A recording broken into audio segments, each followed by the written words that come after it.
Oke, Assalamualaikum warahmatullahi wabarakatuh. Selamat sore semuanya. Sebelum kita mulai, alangkah baiknya kita berdoa terlebih dahulu menurut kepercayaan masing-masing. Berdoa mulai.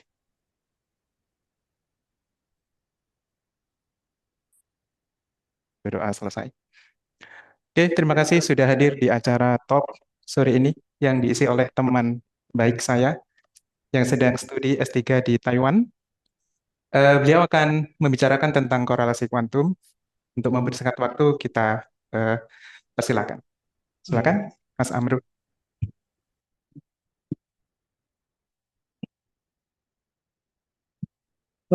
Masuk suaranya? Nah, Oke, Bismillahirrahmanirrahim. Assalamualaikum warahmatullahi wabarakatuh. Selamat sore semuanya. Maaf ini kayaknya tadi telat ya kita. Soalnya saya nggak tahu kalau ruangannya di sini ya. Mohon maaf. Eh, Langsung aja. Ini nama saya Amru. Saya sedang studi S3 di Taiwan di National Chongqing University di Taichung. Nanti kalau misalkan teman-teman mau ada agenda ke Taiwan atau apa silahkan nanti kabar aja ke saya nanti saya akan ajak jalan-jalan lah.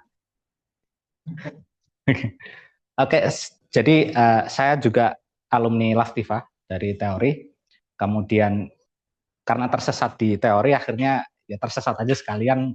Makanya saya uh, bereksplorasi lebih dalam uh, teori, yaitu di dalam informasi kuantum. Dan saya tertarik untuk membahas tentang korelasi. Jadi kalau kita tahu bahwa entanglement itu sangat powerful gitu, ternyata entanglement itu ya adalah nanti kita lihat.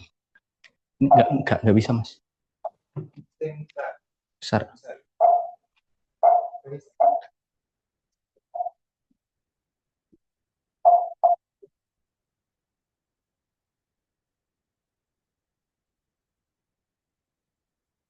Pak Heru Soleh pak. Oh ya. Oh ini juga sebenarnya tujuan saya ke Surabaya cuma untuk main-main aja. Cuma ini ditodong lah oleh Pak Vicky untuk ngisi. Jadi ya udahlah daripada saya nggak diterima main ke sini. Jadi saya ini. Jadi pertama kita harus tahu bahwa fisika klasik itu melihat bahwasannya suatu objek atau suatu semesta itu punya elemen tersendiri yang dia separabel, dia itu apa namanya independen satu dengan yang lain. Tapi di dalam fisika kuantum kita melihat bahwa semesta itu terseparasi. Nah, separasi dari semesta itu adalah sebuah ilusi. Kalau kita tahu bahwa dalam kuantum kita melihat bahwa semua deskripsi kuantum itu dideskripsikan dalam ruang Hilbert, di mana ruang Hilbert itu nanti ketika satu individu punya ruang Hilbert tersendiri dan satu individu yang lain punya ruang Hilbert tersendiri, maka akan bisa dikombinasikan lewat tensor produk. Oke, jadi dalam di dalam fisika klasik ada dua prinsip umum, yaitu realisme dan masih dilanjut aja, dan lokalitas. Jadi kalau realisme gampangnya kita lihat bahwa bulan selalu ada di sana, entah kita lihat atau tidak tetap akan ada di sana. Dan lokalitas itu seperti ya sesuatu yang terjadi di suatu tempat akan tetap terjadi di satu tempat itu. Apa yang terjadi di Surabaya ya sudah terjadi di Surabaya, tidak akan terjadi di tempat lain. Tidak ada korelasinya, tidak ada apa namanya hubungannya dengan apa yang terjadi di tempat lain. Oke masih lagi. Tapi quantum mechanics itu men-challenge asumsi-asumsi ini. Dengan ada tiga main idea di sini. Yang pertama ada entanglement yang men-challenge tentang separabilitas. Kemudian ada steering yang men-challenge lokal kausalitas, bagaimana sebuah elemen dalam satu ruang itu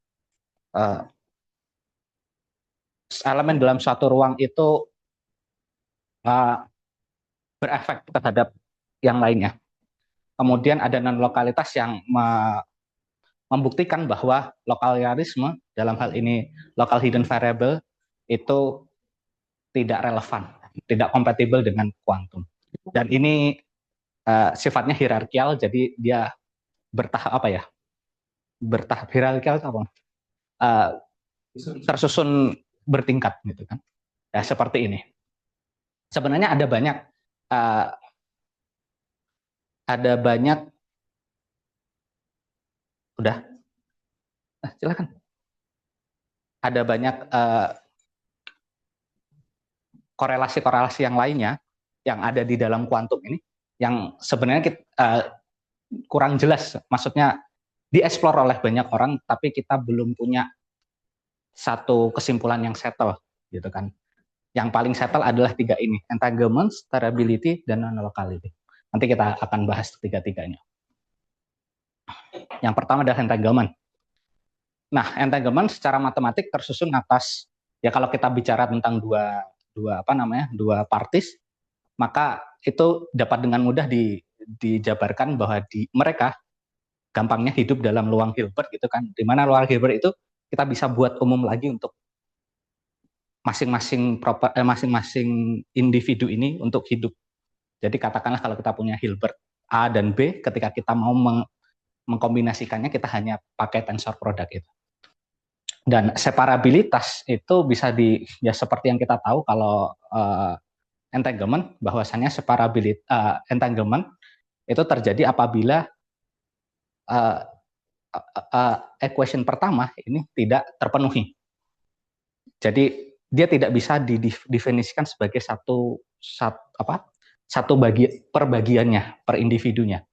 Dan khusus untuk bipartit ada schematic decomposition. Mungkin Pak Heru, Mas Vicky pasti paham tentang ini karena yang diulik memang tentang entanglement kalau di ITS ini kan, dimana kita bisa tahu bahwa ada entanglement di situ atau separable dengan ranknya. K ini adalah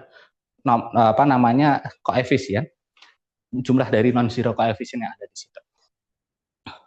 Nah, ketika kita berpindah untuk mix state, di mana bentuknya kan tidak mudah untuk dijabarkan secara pure state, secara konstan secara Dirac bukan Dirac ini kan Dirac vector cat Dirac itu, maka kita bisa pakai yang namanya PPT criterion, positive partial transpose, yaitu mapping, itu kan.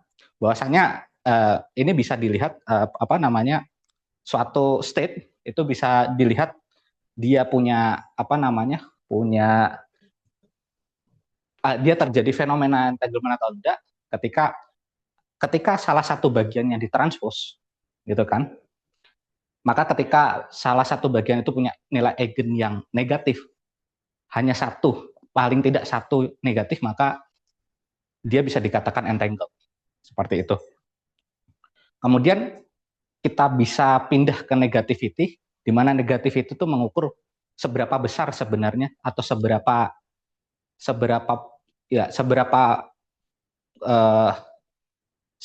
full, seberapa komplit entanglement itu terjadi di situ. Nah, ini sebenarnya hanya mengumpulkan nilai-nilai eigen negatif yang ada, gitu kan, cuma dikumpulkan saja. Dan ini nanti ketika kita dapati nilai 0 berarti dia separable, tapi ketika nilainya 0 sampai dengan 0,5 itu artinya dia entangled. Dan ketika dia dapat di nilai 0,5 maka dia maksimal entanglednya. Dan ini sangat sufficient, sangat cukup untuk dilakukan dalam qubit-qubit ataupun qubit co-trip. Nah, ada lagi entanglement witnesses, ketika kita nggak tahu bentuk entanglement ini seperti apa, kita susah dalam melihat negativity dari kriteria positif partial transpose-nya, maka kita juga pakai entanglement witnesses. Kita pakai pendekatan geometris, di mana kita akan pakai W itu Hermitian operator.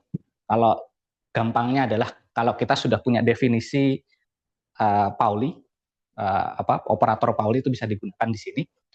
Maka ketika kita mentris operasi dari Hermitian operator ini dengan state-nya, maka kita bisa tahu bahwa ketika hasilnya lebih atau sama dengan 0, maka dia separable. Tapi ketika hasilnya negatif, maka dia entangled. Nah, ini maka dari itu ketika dua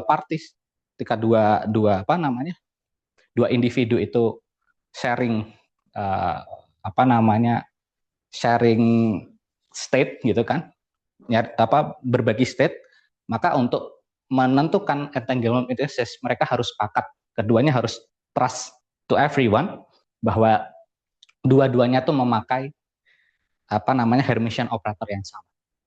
Maka dalam hal ini, dalam hierarki ini, bahwa entanglement itu trust everyone.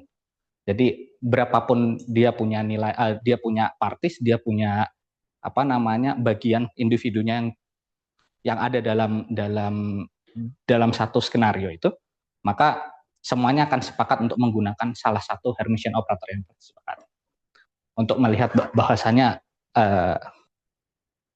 state yang mereka bagikan itu entangled atau tidak. Ya seperti ini. Jadi ini adalah sebuah convex combination di mana W itu kita anggap sebagai garis saja operatornya. Jadi ketika nanti dia entangled, dia akan menyinggung di set entangled-nya. Jadi ketika dia separable, maka dia akan menyinggung di set separable. Seperti itu. Kemudian steerability, ini tentang kalau gampangnya quantum steering gitu ya.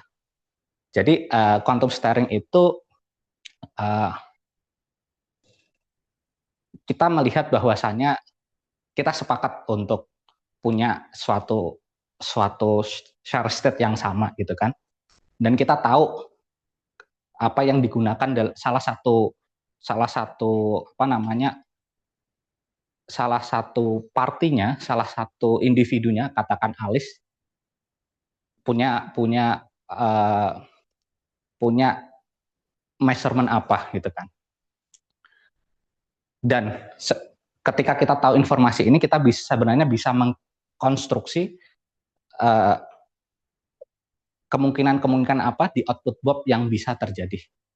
Jadi informasinya cukup untuk merekonstruksi bagaimana proses terbaginya stage itu terjadi.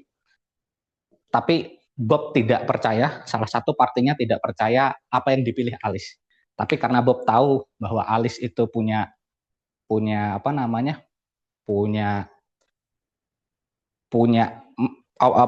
setting yang sama, pemilihan Hermitian operator yang sama, maka dia dengan mudah bisa menyusun yang namanya assemblage itu, kemungkinan di mana outputnya akan keluar di Bob.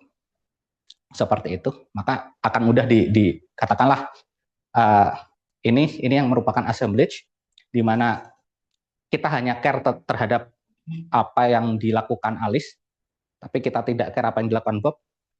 Dan nanti ketika kita tahu elemen-elemen dari assemblage ini, maka kita akan tahu step apa yang akan dilihat oleh Bob. Kita bisa merekonstruksi step apa yang ada di Bob.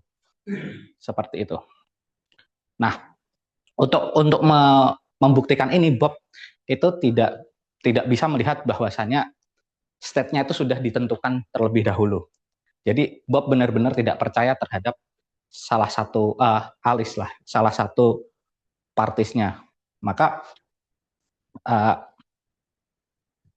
ketika maka dari ini Bob mencoba untuk merekonstruksi ini dalam bentuk klasikal yang namanya local hidden state model seperti ini.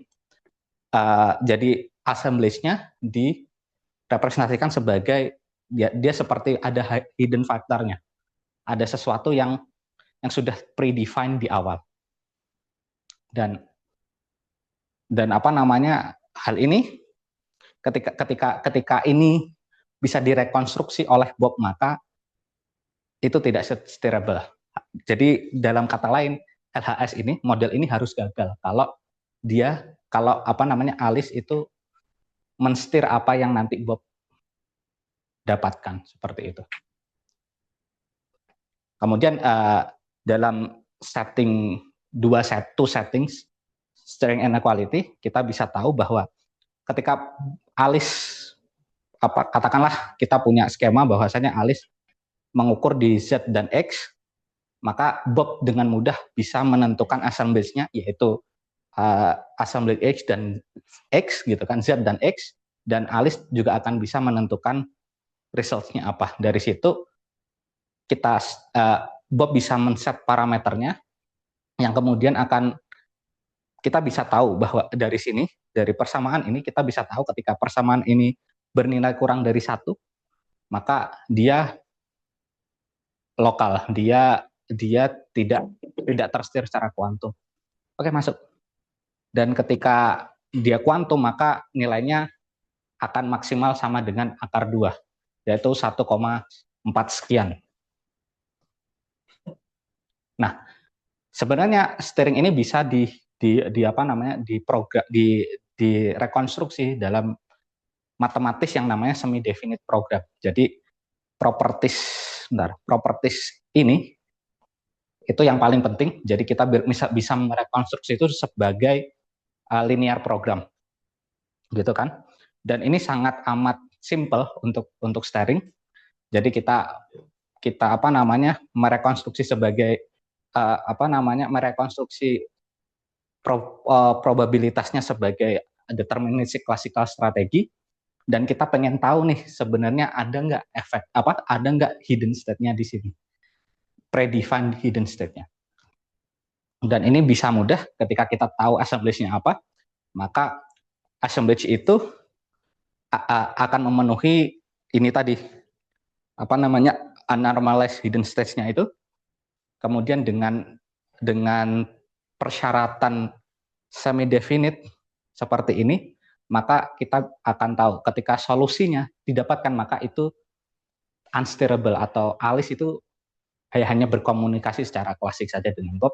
Tapi ketika ini gagal, ini tidak ditemukan solusinya, kalau kita dalam komutasi namanya invisible, maka dia steerable. Atau ketika ini dibalik, jadi ada dalam SDP itu ada primal, ada dual, kita itu direkonstruksi sebagai dual, maka kita bisa tahu, maka di sini ada inequality-nya.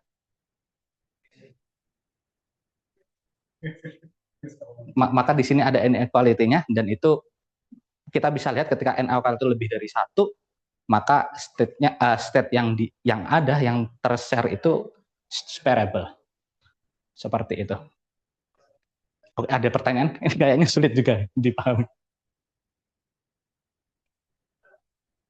Oke.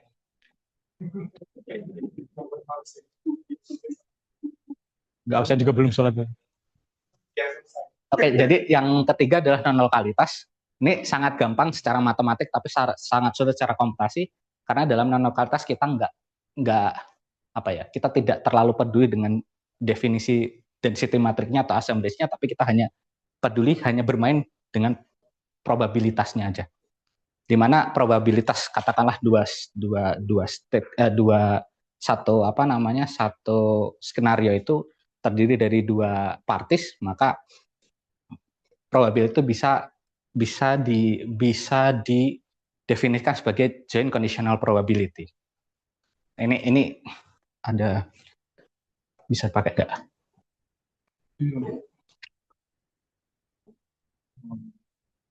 Dicoret langsung nggak bisa gitu kan? Ya nggak apa, ya intinya ini hanya perkalian aja lah, probabilitas A dengan probabilitas B, seperti itu sebenarnya joint conditional probability. Dan di sini ada constraint di mana kita bisa merekonstruksi dari conditional probabilitas itu, kita bisa merekonstruksi bagian-bagian bagian-bagian yang namanya marginal. Jadi ini adalah probabilitas marginal tiap partisnya itu dengan ya kita hanya mesumasi aja dengan lawannya itu. Ketika kita pengen A, berarti kita hanya mensumasi ini dengan B. Dan begitu pula sebaliknya. Ini menunjukkan bahwasannya probabilitas di parti A, probabilitas di alis atau probabilitas di Bob itu tidak terpengaruh dengan pilihan salah satu dari mereka. Jadi saling independen, dan ini juga merupakan constraint di mana tidak ada komunikasi yang dilakukan lebih dari kecepatan cahaya. Dan tapi dalam kuantum kita tidak bisa merekonstruksi probabilitas seperti itu. Kita merekonstruksi probabilitas dengan Born rule seperti ini, yang mana tensor produknya itu memaksa Alice dan Bob itu untuk terseparasi gitu kan, secara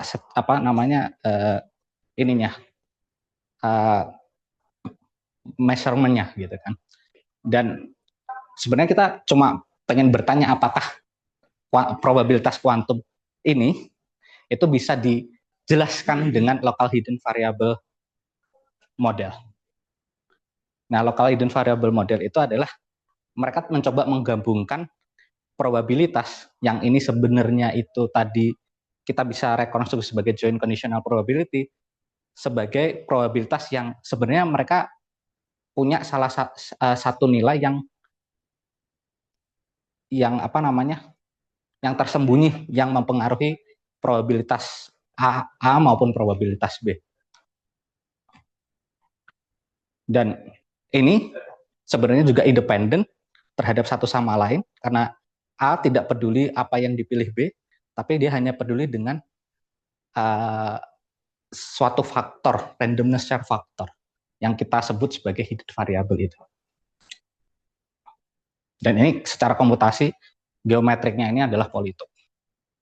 Ya, aku nggak bisa gambar di sini. Dan ketika kita tahu, katakanlah kita punya suatu skenario atau binary, skenario standar Bell, maka kita bisa dengan mudah merekonstruksi ekspektasi nilai ekspektasinya, dan kita bisa mengoperasikan itu terhadap model dari CHH, Closure-Horn-Simony-Holtz equality seperti ini. Nanti kita akan temukan bahwasanya ketika hasil dari S ini kurang dari atau sama dengan 2, maka dia adalah klasikal, dia memenuhi yang namanya local hidden variable model. Tapi ketika dia di atas 2, maka dia kuantum. Dan kuantum, ini salah. Ini harusnya sama dengan 2, sorry. Ini sama dengan 2, jadi Shillerson-Bourne adalah upper limit dari kuantum, di mana nilai ini adalah nilai di mana itu dipenuhi oleh, ya kalau kita bisa bilang entanglement yang ada di situ atau korelasi yang ada di situ itu sempurna, seperti itu. Tapi ada catatan juga, tapi kita tidak bahas di sini, bahwasanya ketika entanglement-nya itu sempurna, kita nggak bisa menyentuh S4. S4 ini, saya lupa untuk menuliskan, S4 ini adalah limit bound untuk non-signaling, dan ini karena quantum measurement itu tidak kompatibel satu sama lain, dia punya ininya sendiri-sendiri. Nah, ini untuk bentuk SDP-nya di dalam non-lokalitas. Bentuk SDP-nya itu kita harus mengkonstruksi, nggak bisa kita langsung direct seperti steering, kita harus merekonstruksi itu sebagai yang namanya moment matrix seperti ini, yang isinya adalah kumpulan dari all possible measurement operator atau operator Hermitian yang akan terjadi dalam skenario itu, dan kita bentuk sebagai matriks seperti ini. Dan kita bisa dengan mudah, nggak mudah sih sebenarnya, dengan SDP itu kita bisa dapatkan nilai dari probabilitasnya itu. Nah, dalam kasus Werner kita bisa tahu bahwasanya ketika jadi Werner state adalah state yang sangat unik di mana state itu tuh bisa tergantung nilai posibilitasnya dia bisa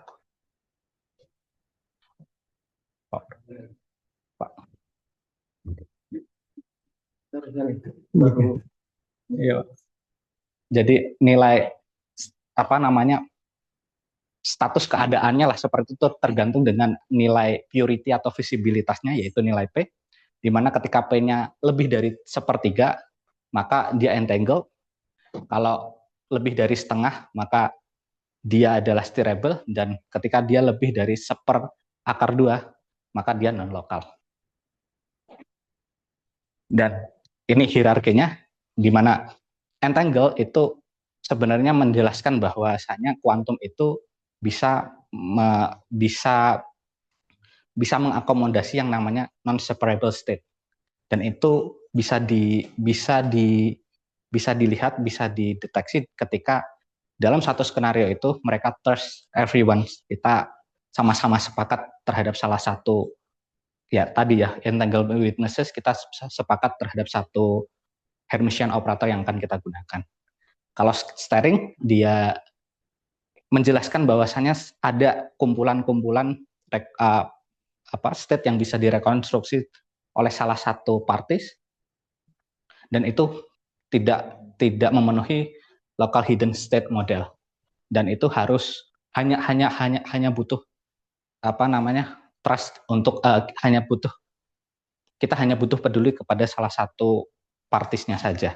Dan ketika non locality kita hanya bermain dengan probabilitas, dan itu kita nggak peduli apa yang dilakukan oleh kedua belah parties. Jadi trust no one. Seperti itu. Nah, ini kalau teman-teman tertarik dan mau membaca, silahkan, ini ada beberapa referensi yang bisa dibaca. Seperti itu. Ya, kira-kira seperti itu. Kita kasih tangan.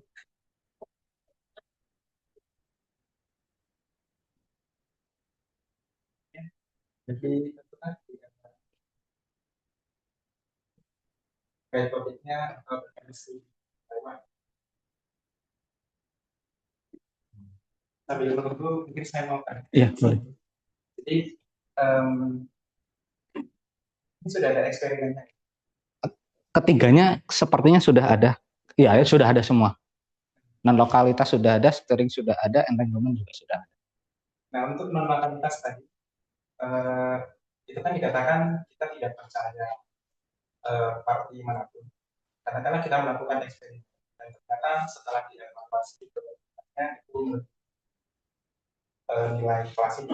Nah, apakah kita bisa katakan bahwa sistem atau itu asumsi? Karena jangan-jangan jangan-jangan di alam ini ada framework lain selain entanglement untuk memviolate klasik tadi. Kalau yang saya tahu, eksperimen dalam non lokalitas itu dia memenuhi manners yang namanya device independent, di mana kita mengesampingkan asumsi-asumsi yang dipakai, kita hanya pakai data statistik probabilitas yang ada, yang keluar daripada dari aparatusnya lah, dari platformnya itu. Dan ada beberapa ya, karena eksperimen pasti ada clinch-nya, ada sesuatu yang sesuatu yang kita tidak bisa jelaskan itu kan. Ada orang-orang yang pakai itu sebagai alternatif yang lain untuk menjelaskan sesuatu yang lain. Sebenarnya ada itu, cuma so far device independent ini cukup powerful untuk melihat bahwasanya non lokalitas ada di situ. Berarti ketika non lokalitas ada di situ, maka dia memprovide korelasi-korelasi yang lainnya seperti steering dan entanglement. Ketika kita bisa tahu bahwa non lokalitas terjadi di situ, berarti state ini bisa dipakai untuk melakukan steering dan ada entanglement di situ. Seperti itu sih.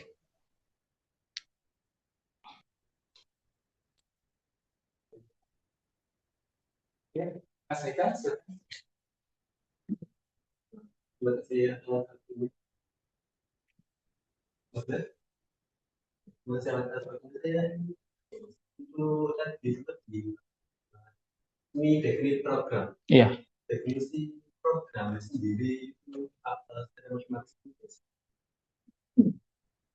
semi definite itu sebenarnya, bentar di sini ada. Sebenarnya kita hanya memberikan syarat bahwa suatu sistem itu memenuhi ini, bahwa nilai eigennya itu harus positif gitu kan, harus di atas nol atau enggak nol.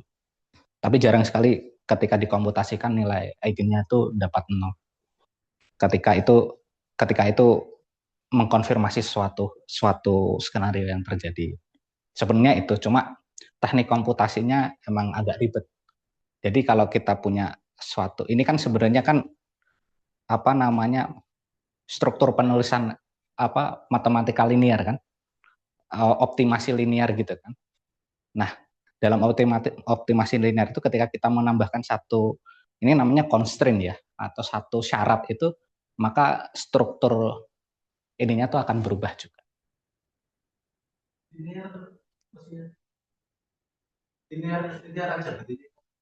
Bukan. Maksudnya ya linear program. Jadi kalau kalian optimasi. Jadi kalau SMA kalian pernah menghitung nilai optimal nggak, yang ketika kita beli pensil sekian, terus penghapus harga sekian, pensil harga sekian, kalau kita punya uang 5.000, itu maksimalnya kita beli itu berapa pensil dan berapa penghapus supaya uang itu ter ini semua. Nah itu optimasi, itu namanya optimasi linear. Seperti itu.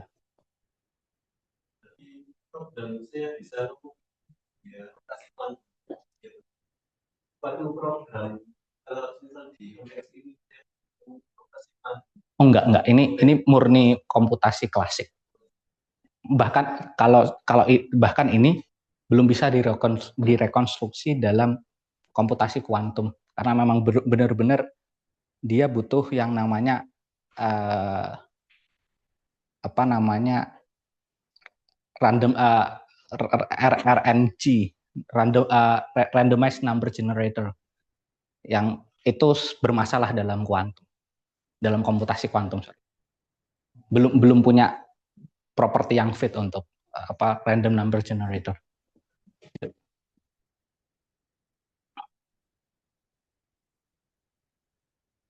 Dari mana Mas Ekan? Terima kasih. Silakan teman-teman yang lain. Ya, boleh. Kuantum RNG. Kuantum itu basisnya probabilitas, tapi kenapa RNG? Karena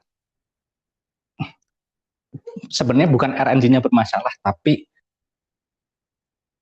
kita butuh, kalau dalam randomized generator di klasik kan sebenarnya dia kan punya periode yang panjang.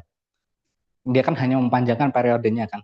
Dia punya pola, yang pola itu terkesan acak, tapi ketika kita melihat lebih lebar spektrumnya, maka sebenarnya pola itu nggak acak kan. Kita bisa apa namanya?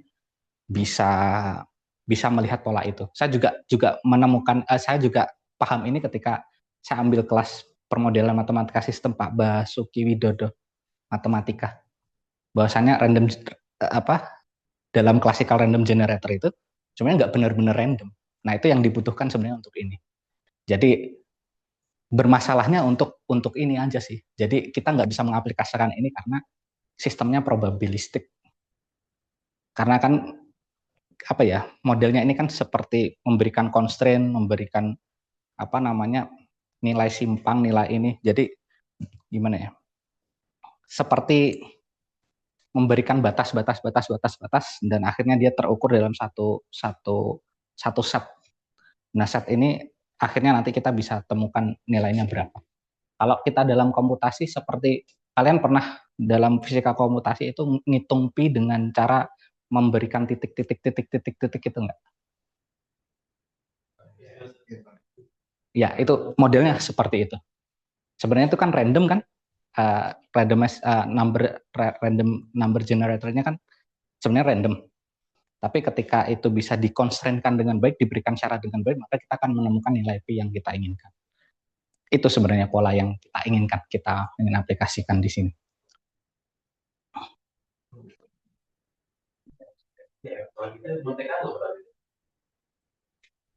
Monte Carlo kan nggak bekerja dalam bentuk matriks kan,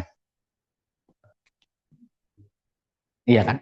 Makanya Monte Carlo juga nggak bisa dipakai di sini, ya kan? Monte Carlo kan juga nggak bisa dipakai di linear optimization juga. Monte Carlo kan hanya nilai tebak, nilai tebak, nilai tebak. Sedangkan ini modelnya mirip, cuma cara pendekatannya yang berbeda.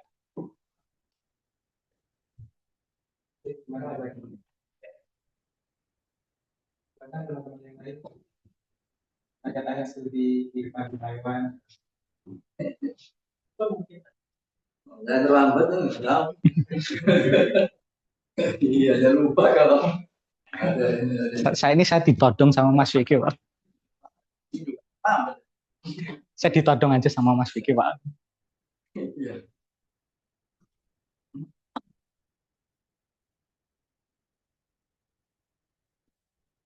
Kita kan ini sebenarnya harusnya semua nanya ini. Hubungan yang presentasi Kak Mandaran.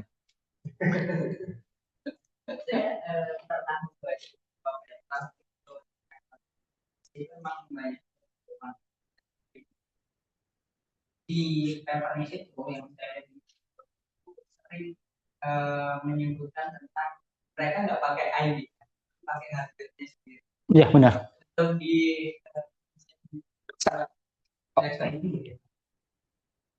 Saya beberapa kali ikut seminar kan, beberapa kali saya juga kadang share foto hardware-nya seperti apa ke Mas Vicky, nanti bisa minta Pak Vicky untuk ditunjukkan. Memang saat ini karena Taiwan juga memang ya terbantu dengan industrialisasi dasarnya kan, di mana semikonduktor sudah ada di situ, jadi dengan mudah mereka bisa buat hardware-nya seperti itu. Dan basicnya memang Josephson Junction ya paling mudah kalau di konstruksi dari semiconductor industri. Jadi memang ada dan memang sudah sudah dipakai, cuma arah pemakaiannya itu bukan untuk komputasi yang keren-keren seperti teman-teman yang lakukan algoritma atau apa. Ini lebih dari gimana kita membangun struktur network-nya. Jadi makanya apa yang saya kerjakan sebenarnya networking sih. Jadi ini nanti akan mungkin saya kasihkan Mas Yuki ya. Ini tesis saya tentang quantum network. Ini tentang buy lokal, di mana ini apa namanya network yang paling sederhana, di mana ada dua source di situ. Dan ini sebenarnya mau direkonstruksi dalam eksperimen, dan kita pengen bikin network supaya kita bisa bikin satu prosesor yang terintegrasi gitu kan. Dia punya banyak chips seperti itu. Dia bisa bekerja dalam paralel dalam satu chip. Bayangkan kalau satu prosesor saja sudah bisa bisa melaksanakan tugas secara paralel, bagaimana ketika chip itu dihubungkan satu sama lain, maka apa namanya loncatan eksponensialnya akan jauh lebih tinggi. Dan itu sih. Ya. Mas Amro, tadi Mas Amro itu bahas tentang yang jadi enggak yang alis dan Bob itu semua kan ada 3 ya tadi. Iya, ya. Apa ya? Kita kembali ke awal aja. Jadi ada namanya entangle, ada entanglement, ada quantum steering, stability, dan Yang tadi loh ada yang mana? Yang halus dan Bobnya sama-sama nggak tahu apa sih yang itu kalau steering apa itu ya tadi loh yang ada 3 itu terakhir. 3 yang terakhir. Iya. Kesimpulan yang terakhir.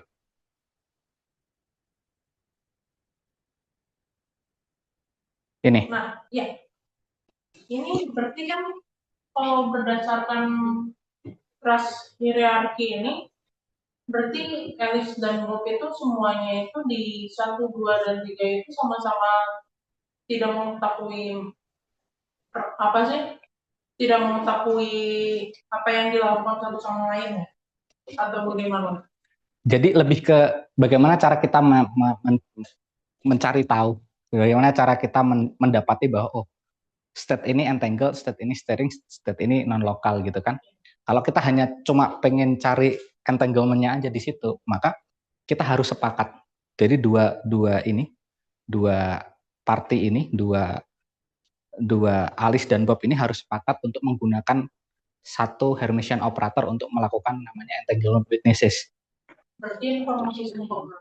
Iya, makanya entanglement itu trust to everyone gitu kan. Ketika ada entanglement di situ, berarti ya udah. Kita nggak ngomong yang dua yang lain ya. Ketika entanglement aja, berarti kita bisa tahu bahwasanya saya sepakat sama Mas Vicky. Saya sepakat untuk katakanlah menggunakan device yang sama, memilih sesuatu yang sama gitu kan. Kalau steering itu kalau steering itu saya tidak peduli Mas Vicky pakai apa. Jadi katakanlah gini, ada task untuk menulis apa namanya, katakanlah task menulis dalam Word gitu kan. Saya nggak peduli Mas Vicky mau pakai laptop, mau pakai HP atau mau pakai tab. Yang penting nanti hasil keluarannya hasilnya bisa keluar. Tapi berarti kan informasinya tidak sempurna. Yang ketiga juga informasinya tidak sempurna. Nah, Mas. Maksudnya informasi tidak sempurna gimana? Informasi tidak sempurna itu kan ketika kedua belah pihak itu, kalau informasi sempurna itu kan misalkan kalau dalam game teori itu misalkan apa ya? Yang tidak sempurna itu dilema gitu. Contohnya, kalau yang informasi sempurna itu yang dibuat sama Mas Lindung. Saya nggak paham ya tentang kaitannya dengan informasi sempurna atau tidak sempurna. Cuma maksud saya itu sebenarnya bukan itu yang mau saya tanyakan. Ya. Jadi yang mau saya tanyakan itu bagaimana kita apa sih? Kenapa di situ gak ada trust Alice gitu? Ya bisa, kalau mau trust Alice berarti yang mendeteksi Alice-nya gitu. Mau trust Bob ya berarti ya ini hanya satu ini bisa diganti lah. Mau Charlie mau siapapun, yang penting dalam skema itu kita tidak percaya kepada salah satu pihak. Kita hanya percaya dengan ini kita dengan device kita, dengan pengukuran kita gitu. Coba Mas, aku mau lihat itunya apa namanya? Apa himpunannya yang tadi? Oke, jauh banget ya. Oh, yang ini aja ya. Ini.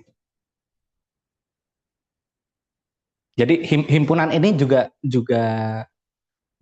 unik untuk steerability ini juga unik karena ini tidak bersifat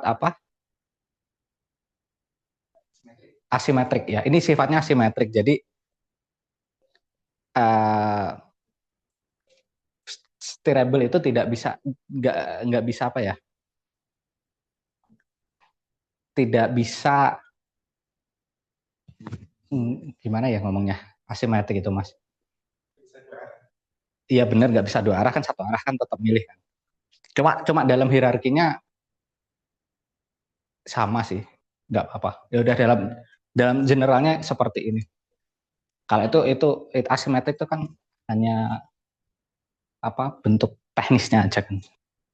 Mungkin saya masih bingung Mas, kenapa itu entanglement itu maksud saya non-locality di dalam steerability dan steerability itu di dalam entanglement, sedangkan dalam kesimpulan yang terakhir yang berarti mereka itu tidak terkait satu sama lain. Bukan yang begitu ya? Terkait satu sama lain sih. Jadi ketika kita katakanlah kita bisa mendeteksi, kita punya state yang state itu kita bisa buktikan bahwa dia non lokal, ya kan? Berarti kita bisa bilang bahwa state itu bisa digunakan untuk steering dan state itu adalah entangled gitu.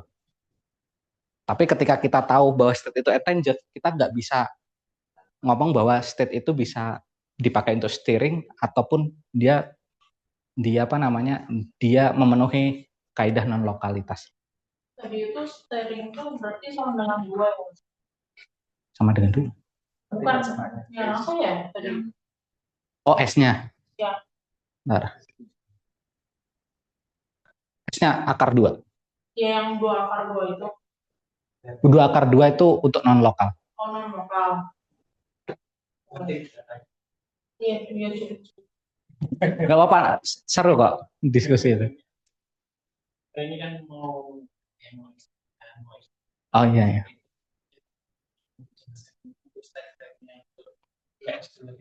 Waduh. Kalau untuk studi ya, yang pasti yang pertama studi namanya postgraduate kan, setelah undergraduate itu berbeda dengan undergraduate. Jadi paradigmanya diganti, bukan kita bekerja untuk selesai, tapi kita bekerja untuk suatu hal yang nanti hal ini tuh bisa berguna nggak, bisa terpakai nggak. Jadi kita harus benar-benar tahu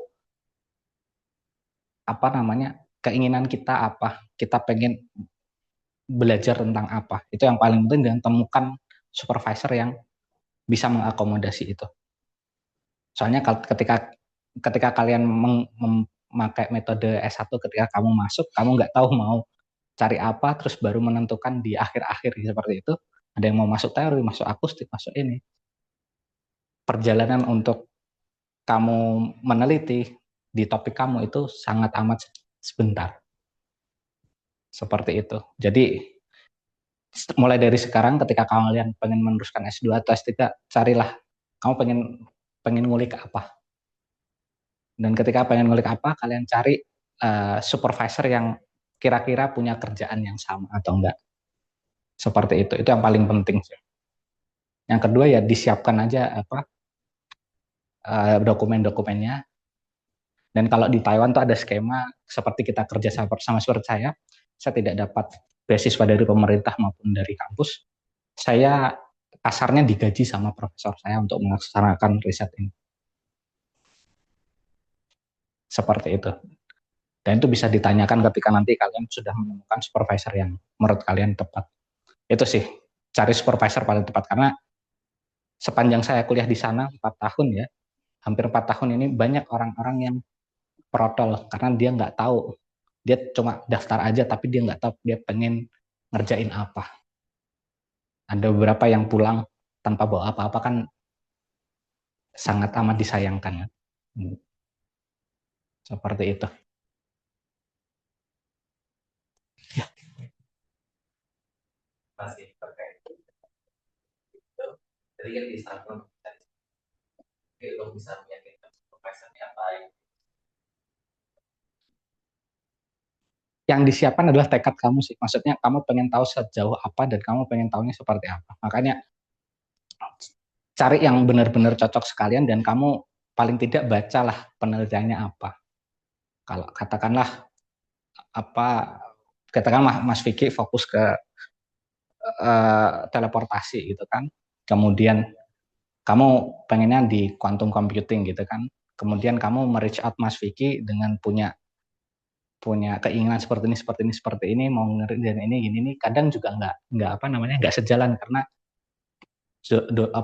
supervisor tuh kadang sudah terfokus, apalagi kalau punya dana itu sangat amat terfokus bidangnya apa gitu kan. Jadi sebenarnya kita harus mensupport dia punya funding di apa dan kita kerjakan itu. Ya semoga aja kita berdoa dan mencari, semoga aja itu sejalan dengan apa yang kita tahu. Ya itu sih. Jadi untuk meyakinkan supervisor ya rata-rata di sana supervisor itu mengajari dari awal lah. Maksudnya dari nol. Kalau kita punya basic ya berarti model untuk kita belajar lebih cepat. Kalau enggak ya kita bakal diajari dari dasar juga. Saya nggak pernah belajar optimasi di ITS pun, nggak pernah belajar, tapi secara teknis saya dibimbing profesornya dan sekarang saya sudah mandiri untuk mengerjakan optimasinya. Saya bikin function sendiri, saya bikin modul sendiri seperti itu. Itu sih. Jadi tekadnya sih dan pengetahuan kamu terhadap apa ya mainstream dari penelitian itu sih. Ya modelnya yang jelas kuantum. Iya Pak. Kalau punya fisika kuantum, tidak dibincang aja. Kalau sudah kuantum beres, semuanya beres. Apa yang lebih sulit dari kuantum? Gitu kan? Gitu loh. Itu saya pastikan, itu saya jawab dulu. Gitu kan? Kalau kalian kuantum udah aman, yang lain aman kok. Gitu loh. Oh, berbagi satu lagi. Gitu. Ini perjalanan saya ya. Jadi jangan pernah takut gagal karena sebenarnya saya juga gagal dalam kuantum. Saya ngulang kelasnya Pak Pur. Iya. Dan Itu gagal juga. ya, malah saya nggak punya malu. Terus saya minta Pak bisa nggak jadi pembimbing saya untuk bikin tugas akhir. Tapi saya bilang, tapi kuantum saya masih ngulang Pak kelasnya Bapak. Pak Pur cuma ketawa. Tapi yang saya ingat ada satu, yang penting kamu benar-benar mau berusaha. Itu.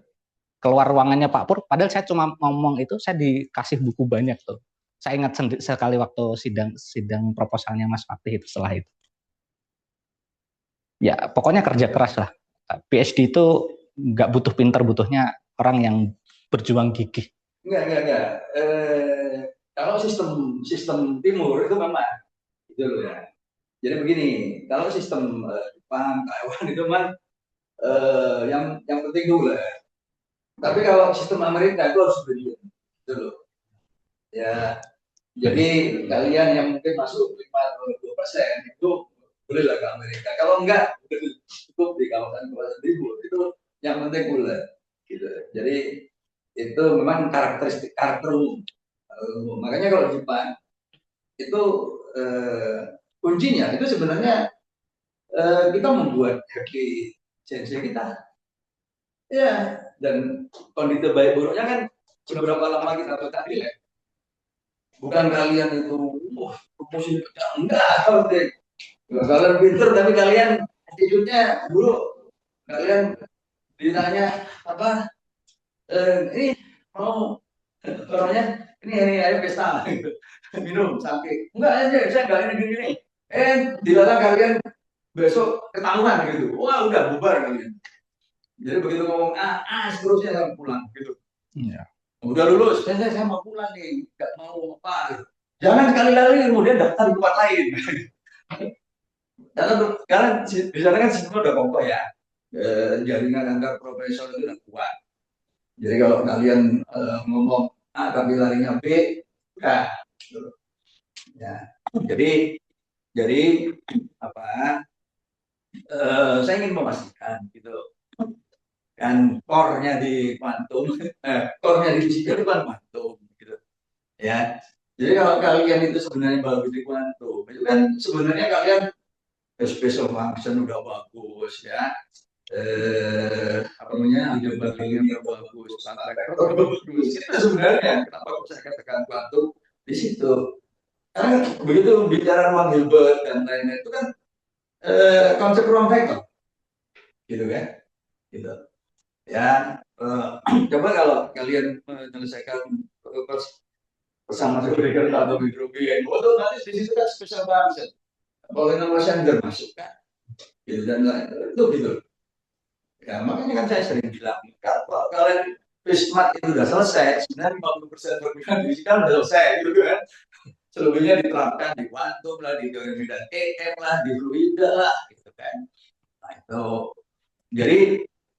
jadi apa yang mau iya karena ini ada di situ ada kata kuantum bolak-balik kuantum ya bahkan QIT itu quantum information technology apa QIT teori Pak.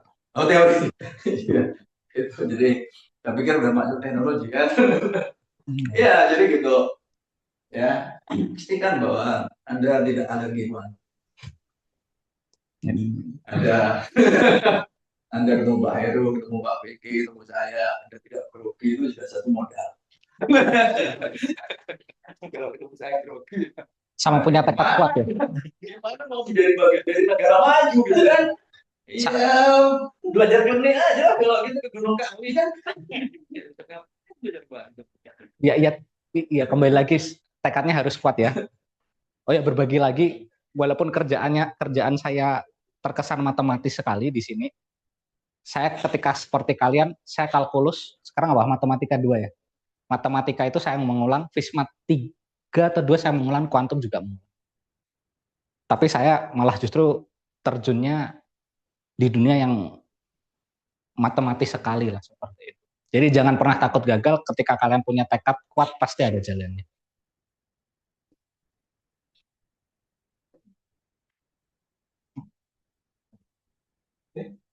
Kalau tidak ada mungkin ya, kasih juga belum